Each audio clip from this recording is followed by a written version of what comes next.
ninbaa magaalada Hargeysa igu yimi markaa wuxuu islaa sheekhan reerkiina u nasteexee oo markay maxaakimtu soo baxeen dad fara badan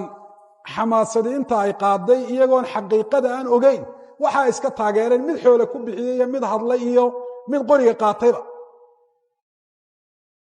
markaa wuxuu igu yiri sheekh culimadii oo dhami way taageereen xaakimte adu maxay u taageeri leedahay waxaan ku yiri waxaanad ogeyn baan anigu ogahay